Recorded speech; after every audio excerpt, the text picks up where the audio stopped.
So in the last lecture, we talked about how to produce embeddings using sentence transformers, how to visualize them using PCA, and also we saw that some vectors, the vectors clustered up into groups depending upon their similarity in terms of the topic that they were talking about and what they meant. And so now in practice, when you go to apply these principles to build an application using vector databases or embeddings in general, you will not, especially if it's in production, you want to automate that process of calculating similarity. You can't, for every single article or every single document that comes through, visualize it, pick it out, label it. You have to write code to do this.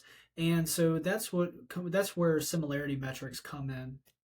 There are three common industry methods for calculating similarity between two vectors. The first one that you will see a lot is cosine similarity. And this is the formula right here.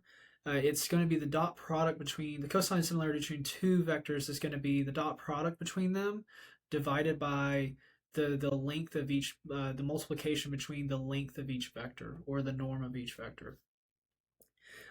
Euclidean distance is also a common one. So the Euclidean distance between two vectors is going to be the two vectors. As you take the vector and you subtract off the other vector, and then you take the length of that vector. And so that's going to be the same thing as taking the square root of the square difference between each component of the vectors, right? And so that's what that formula says. And then the dot product. The dot product is just this right here. If you see A dot B, this is what that formula in that numerator is doing. It's taking the sum product between each individual component in both of the vectors. And so I want to stop right here and say that of these three similarity metrics, my personal favorite for using in practice is the dot product. You will see a lot of people in industry using the cosine similarity. And here is my case. So for most of these vectors that are produced by sentence transformers, the vectors come out with length equal to 1. So that means right here in the cosine similarity equation, the length of A or the norm of A and the length of B will both be equal to 1 respectively. And so if you multiply 1 by 1, you get 1. And so if the length of your vectors are equal to 1, then this cosine similarity equation just reduces to A dot B. It just reduces to the dot product between A and B. And so what that means is that if your vectors in your vector database, or the vectors as you're dealing with your embedding model, if they are of length 1, or if they are of length equal to 1, then cosine similarity is doing the exact same thing as dot product. It just reduces to the dot product. And so for that reason, the dot product is actually going to be faster than the cosine similarity in that case, because you don't have to compute the length. You don't have to do any division operations on your vectors. This whole division right here is redundant because it just adds up. It's just 1 every single time. And so in practice, I recommend, unless you have some other reason why, in most cases, having your vectors normalized to be length equal to 1 is common practice. And if all your vectors are length equal to 1, just use the dot product. You should be fine. It'll be faster. Euclidean distance is also okay, but my personal favorite is the dot product. So these are the formulas for how to compute these three equations right here, or how to write these three equations in NumPy.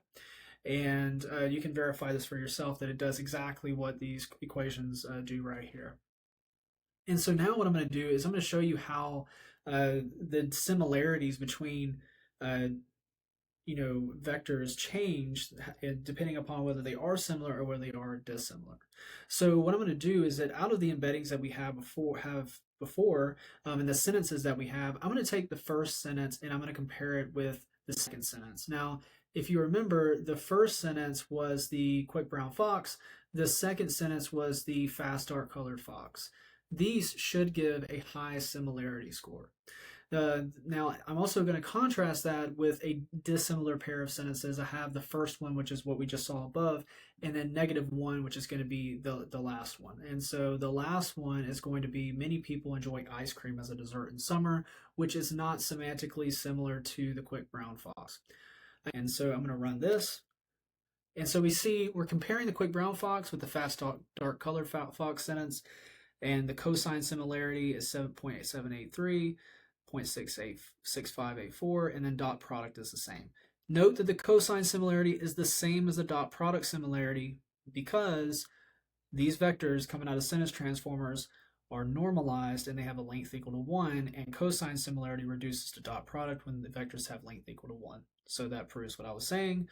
And now we're going to compare this quick brown fox sentence with many people enjoy ice cream sentence. We can see that the cosine similarity is far lower. It's near 0, and it's the same as the dot product.